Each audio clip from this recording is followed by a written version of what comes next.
Ambassador Skolola Enikan emphasizes that Nigeria's foreign engagements not only elevate the nation's global standing but also yield tangible economic benefits. This reality underscores the critical role of effective diplomacy. Since taking office, President Tinubu has completed 36 foreign trips across various continents, demonstrating Nigeria's dedication to strengthening bilateral relationships. Such active engagement is vital for attracting future investments. Moreover, strengthening these bilateral relations can enhance political alliances and garner support in international forums. These initiatives are essential for advancing Nigeria's strategic interests. However, the Nigerian Ports Authority faces accusations of facilitating extortion instead of addressing corruption and congestion issues. This situation has frustrated local operators, who are now demanding urgent reforms. Truck operators are burdened with substantial unofficial fees, which threaten their businesses and livelihoods. This pervasive extortion impedes efforts to lower the cost of goods throughout the nation. In response, protests have emerged, demanding greater transparency in port access costs. Operators seek clarity regarding financial obligations imposed by authorities, reflecting deeper systemic issues that require immediate attention. A historical perspective reveals that Nigeria once ranked among the top countries for foreign direct investment, indicating a notable decline in investor confidence over time. Understanding this downturn is crucial for formulating effective future strategies. The government's tendency to celebrate investment commitments over actual inflows illustrates a disconnect between political narratives and economic realities. Addressing this discrepancy is necessary for fostering greater transparency. Rising poverty rates and inflation present major concerns, with statistics indicating deteriorating conditions for the population. These socio-economic challenges further complicate the investment landscape. Roki's ascent in politics was aided by his connections with Rudy, whom he now disrespects. His behavior highlights the necessity of maintaining respectful relationships within political environments. Moreover, criticisms directed at Roki for disrespectful remarks about elder statesman Peter Odilai reflect a broader concern regarding how political figures treat their predecessors and mentors. The emphasis on personal interest overshadowing loyalty resonates throughout the political landscape. Often, political figures prioritize personal ambitions over relationships, raising caution for current leaders. The president's role as the chief foreign policy officer highlights the importance of international relations in catalyzing Nigeria's economic growth. Proactive follow-ups on investment commitments become essential. Encouraging local investment emerges as a significant challenge, suggesting that Nigerian entrepreneurs require more support from the government for success. Thriving local companies can drive national progress. The persistent inefficiencies in Nigeria's port system indicate that government inaction has led to ongoing complications that affect local economies. An overhaul of the port system could substantially benefit trade. The alarming 42% decline in foreign direct investment into Nigeria raises questions about the efficacy of the president's diplomatic efforts. This trend underscores the urgent need for stronger follow-up. Furthermore, the absence of appointed ambassadors limits Nigeria's capacity to engage effectively with foreign investors. Ambassadors play a crucial role in maintaining diplomatic relations and facilitating investment. Finally, examples from other African nations, such as Rwanda, Ethiopia, and Kenya, showcase the positive impact of active ambassadors in attracting and sustaining foreign investments. These success stories present valuable lessons for Nigeria. It's now time to take a look at news stories making headlines around the globe. We begin at home as the presidency has disclosed that the international trips embarked upon by President Bola Tinubu since he assumed office about 2 years ago have yielded over $50 billion in foreign direct investment to Nigeria. Senior Special Assistant to the President on Foreign Affairs and International Relations, Ambassador Shola Enikan made this known while giving a midterm assessment of the president's foreign policy achievements. According to Enikan, these diplomatic efforts have not only raised Nigeria's profile globally, but have also translated into tangible economic gains, while there were investments attracted through these foreign engagements. The total value of the commitments, he stressed, amounted to over $50 billion. He stated that President Tinubu had embarked on 36 foreign trips since his inauguration on May 29, 2023, visiting countries across Africa, Europe, Asia, the Middle East, and the Americas. The former ambassador added that several additional visits had been approved for the rest of the year, all aimed at engaging, deepening, and strengthening Nigeria's bilateral relations with other nations. Now to politics, where Minister of the FCT, Nyesom Wike, has declared himself as an asset and not a liability to President Bola Tinubu, saying he would support the president's second-term bid in 2027. Speaking during a media chat in Abuja, Wike assured the people that he would lead the campaign of the APC for the election of President Tinubu in Rivers State, where the president did not get up to 10% of the votes in the 2023 presidential election. The FCT minister said the PDP might not survive the current internal acrimony within the party, saying he would ensure that the party did not die. He also boasted that no one in the opposition, People's Democratic Party, had the guts to tell him that he is not a member of the party, just as he accused a former deputy national chairman of the party, Chief Olabode George, of owing ground rent in Abuja. Wike also blasted his predecessor, that's Rotimi Amechi, of using his 60th birthday anniversary to lie to Nigerians and insulting the people that hunger has increased among Nigerians under the Renewed Hope agenda. Now to Benue State, where the government has confirmed the deaths of over 25 people following renewed attacks by suspected herdsmen in 2 local government areas of the state. The affected communities, Naka in Giwer West and Ankpale Ediku in Apa, were visited by Governor Hyacinth Alia's delegation during an on-the-spot assessment of the violence. The governor was represented by his chief of staff, Paul Biam, who was accompanied by heads of all security agencies in the state. During the visit, Biam conveyed the governor's condolences and assured residents that the state government is intensifying efforts to restore peace and security in the troubled areas. In Naka, the traditional ruler expressed deep concern over the growing number of displaced persons and the continued loss of lives. Meanwhile, in Ankpale Ediku, eyewitnesses described the attack as sudden and unprovoked, saying 10 people were killed in that incident, with several others injured. The community has since been deserted. Authorities say the attackers likely used the forest corridor linking both communities to flee the scene, a tactic that has been used in similar incidents in the past. Now, lastly, we conclude in Lagos, where members of the Council of Maritime Transport Unions and Associations and the National Association of Maritime Transport Operators on Monday staged a protest against what they described as the failed and fraudulent truck call-up system alongside rampant extortion along the port corridors. At the protest, members expressed deep frustration, claiming that their businesses are collapsing and that port logistics have been hijacked by foreign truck operators, leaving local operators marginalized and struggling to survive. They allege that rather than resolving the gridlock and corruption, the Nigerian Ports Authority has enabled extortion.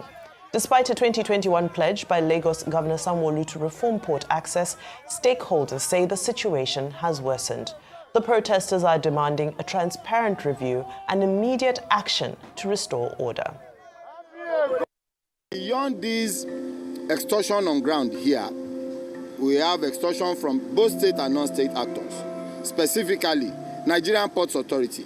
They are working outside their jurisdiction with the intention of extorting our members for ulterior objectives. The NPA security should limit their operation to the jurisdiction of the assignment, which is the port gate. Every truck that moves from its garage to the port pays officially between 30 and 50,000, and unofficially another 200,000 naira from extortion from each point. The business is collapsing. Our concern is, what is NPA doing outside the jurisdiction of their ports? And why are we being extorted on a daily basis? The one that just came up now is the one they call the EPT, the Export Processing Terminal. And this is a public question to NPA. Whether NPA should come out and explain to us what it takes financially for a truck to access the Nigerian ports. The time that all this NPA, they are not coming outside, we are enjoying our work. But now NPA, they are outside, it's too much. When we are paying, we are collecting the call-up, we legit, we are moving good. We go stop, pay here, pay here, pay here. This junction here, before we are going here, we are going to pay 20. Before we are going here, Mr. B is there, Elegance are there, Tirebo there. When you are come pay finish, you understand, we are online, we are going to park like 20 motor. where they are no legit, go straight.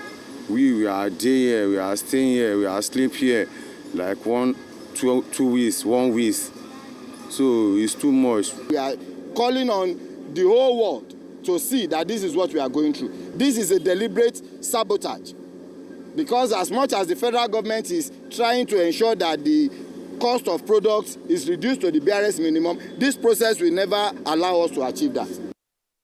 All right, well, several issues to dissect today. Our foreign policy, for one, and how it has attracted commitments, politics from Nyesom Wike, and the unfortunate resurgence of violence in Benue State.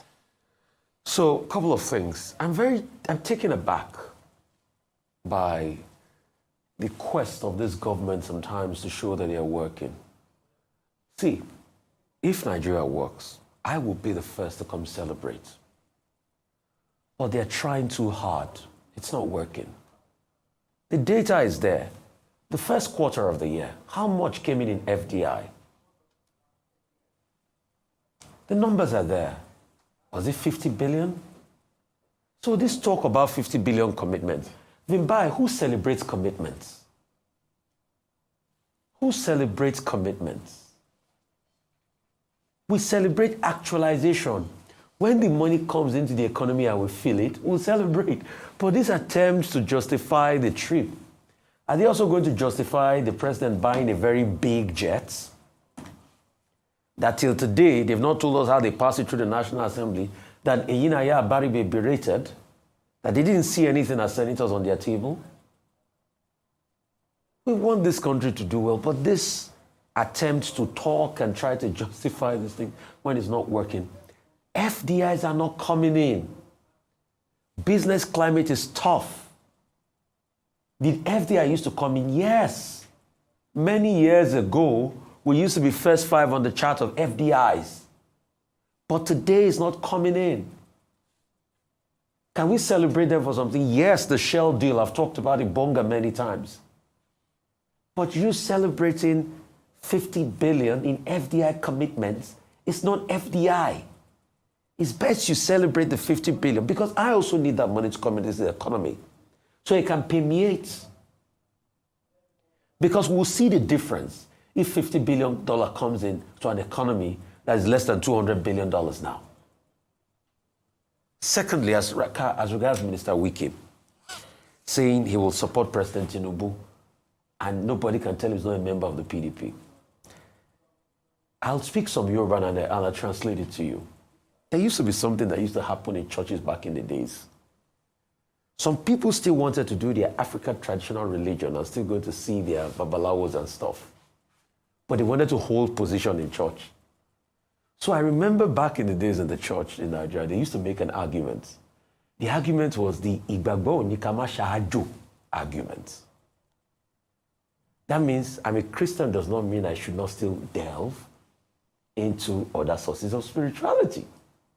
That's exactly the argument Wike is making. You're a member of the PDP. You say nobody can stop you from being a member of the PDP. But you say you will support a presidential candidate of an opposition party. You are a clear case of Igbagbo Nikama Shahaju.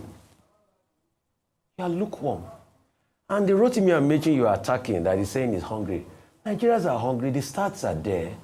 2019 over 40%, 2024 over 47%, 2025 they said 13 million people will get into the poverty net. The empirical statistics are there. Why? You devalue the lives of the people. There's mammoth inflation. The World Bank, IMF is predicting over 37% inflation in the coming years. There's a lot more hunger in the land. The other day, Oju Okalo was on television. He says, we know the people are hungry. So, and you trying as much as possible to, say otherwise and say, what's it called? Former Governor Amechi has enjoyed the good of the land and all of that has been this. Has Mr. Wike to not enjoy the good of the land? You started also as being local government chairman. You became minister. You came back to be governor. You too, you have enjoyed the good of the land. And if you are asking, what has he done to solve poverty? What have you also done to solve poverty? Minister Wike was governor here when I tackled him with empirical facts that he states has one of the highest unemployment rates. He disputed the MBS figures here. The interviews are there. Go and play back empirical facts. So what has he done to stop poverty? What has he done to stop squalor? So him and Amechi, they are both been in the political class. It's so easy to point fingers, isn't it? Okay, what Rufai is trying to explain to you in the literature is called religious syncretism. And it is represented by the African church in Nigeria, where they mix one form of Christianity with another form of religion and belief in God, which has been well explained in the literature. But let me come from a dramaturgical point of view. When we teach students dramaturgy, we talk about flaw of character as a major trope in tragic stories. It's called either amasia or hubris. I think what we're dealing with regard to Nyesom Wike is hubris.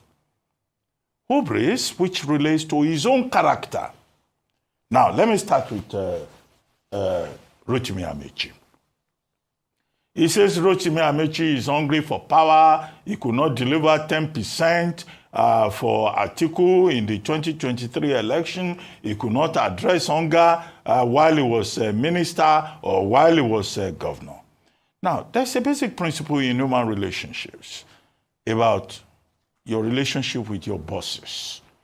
I think that Nyesom Wike is very rude, disrespectful, because Rotimi Amechi is his boss in politics. When he was local government chairman, or was he councillor, during Amechi's second term, it was Rotimi Amechi that helped him to become local government chairman at Obio Akpo local government area. He subsequently became chief of staff to Rotimi Amechi. It was Rotimi Amechi that recommended him to become Minister of State for Education in Abuja. So he talks this carelessly about his former boss. I think it's disrespectful. I think he speaks to his character. Number two, this same Nyesom Wike still talking about this hubris. The theory is this, people can double check it. You know, has also abused Peter Odili, Sir Peter Odili, another statesman. He has said publicly that Peter Odili does not qualify to be an elder. This is the same man that he was taken to by Mama Peace, Dr. Patience Jonathan, to help him to become governor. There is no name he has not called Dr. Peter Odili and his wife. He even referred to him as one man and his wife as one woman. This is a statement about character. This same Nyesom Wike says he's fighting for President Jonathan, and that there's nobody in PDP that can stop him, not even Chief Olabode George, whom we refer to as a ground rent debtor. So who will Nyesom Wike not insult? Senator John Mbata, who was his godfather at a point, he insulted him too. And he has shown signal that he's also going to insult President Bola Tinubu. In that interview, he pointed out that if he had known that President Tinubu was going to declare a state of emergency in Rivers, he would have offered a different kind of advice. That's already a signal to President Tinubu to know that this man you are dealing with is only interested in his own interests, permanent interests, not permanent friends. And so President Tinubu should beware, because tomorrow he will abuse this same President Tinubu. He says nobody can touch him in PDP. Okay, what does that mean? He's saying that, yes, it's possible for a man to be everywhere as long as his personal interest is involved. So these are the questions to be raised about the hubris of Nyesom Wike. I think that is the major issue. That is the story. That is the story. Now, as for foreign direct investment, Shola Enikan Olaye, that's the correct pronunciation. Ambassador Shola Enikan Olaye. Yeah, I worked with him when I was in government. He was then in the Ministry of Foreign Affairs as Ambassador in situ. He's a very decent man. He is saying that President Tinubu has attracted investments worth about $50 billion to Nigeria. Well, it's right on that score. I always say that the president is the chief foreign policy officer. I don't criticize any president for traveling and all that. And we have seen under President Bola Tinubu a commitment to the promotion of Nigeria, a repositioning of Nigeria on the global stage after a period of 8 years hiatus and inaction by the Nigerian government. So the only problem here is that all those promises, either from Afrexim Bank or Indorama or Coca-Cola or the trips all over the world, 36 trips since May 29, 2023. What the president and the government needs to be told is that, look, yes, FDI can come in, but most of those FDIs, they are promises. They are expressions of intention. The Federal Ministry of Foreign Affairs and the presidency will have to follow up on those promises. And that's where our foreign policy process has a problem. Nigeria does not always follow through. We don't have enough competence to know that when people express an intention, you have to follow up. The second point in that regard is that, look, the biggest challenge for this administration and for the president personally is to encourage local investment. It's not about foreign direct investment, most of them portfolio investments. It's to support companies like Dangote Refinery, Seplat, which other person is doing something here, Boa Cement Group, all these local companies, they should be encouraged to invest more. Even the banks, Fidelity, UBA, Union Bank, these are the people, because it's only Nigerians that can move this country forward if they are given the enabling environment and they get the required support from government. So while it is good on the foreign side to say, yes, President Tinubu has repositioned Nigeria globally, has helped Nigeria to gain a voice in critical areas, President Tinubu also has a commitment to support local investment and make sure that local entrepreneurs, the private sector, that they thrive. Those are the issues in my view. As for what was that other story you brought up about the ports and all that? Well, of course, we've been on that issue perennially. Nigerian Ports Authority is always having issues, but call-up trucks and all that. They've tried all kinds of ideas, creating problems for people who live in their Papa area as a result of government inaction, as a result of the failure of successive administrations, to solve a problem. And we have been saying, look, this port system in Nigeria, we can overhaul it. We can expand it. We have other ports whose drafts need to be further dredged and deepened so that the concentration is not just in Apapa, but nobody has done it. Maybe that's another assignment for President Tinubu, as he uses this period of visit to Lagos to reflect on the challenges at second term. And I go back to the Wike issue.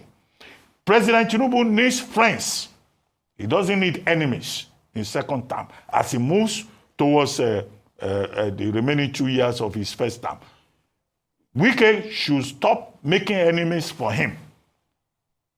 President Tinubu should focus on making enemies because Wike is a disclosed agent of a disclosed principal.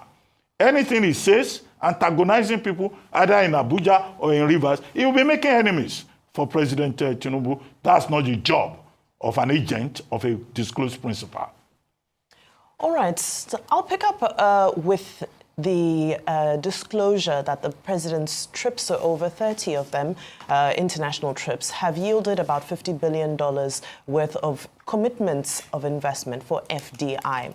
Now, this is laudable because, of course, we know that the president's trips have been largely to try and promote Nigeria, not just from a branding perspective, but, of course, to attract investment.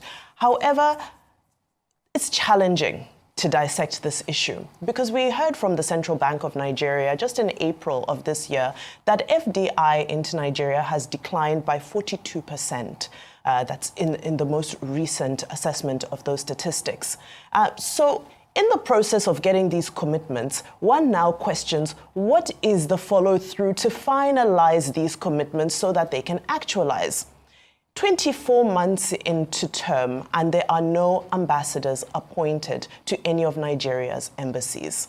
Now, this is hugely unfortunate because this is what the role of the ambassador is supposed to be, to ensure that this engagement carries on beyond the president's visit. Yes, the president's visits are important, but the reason why we spend so much on embassies, diplomats, and ambassadors globally is to ensure that this work can continue to flow on a daily basis. Now, you'll find that most of these people who make the massive investments are not prepared to deal with a charge d'affaires or a consul general. They want to see a representation of the president himself in a foreign land, and that is embodied in the role of an ambassador.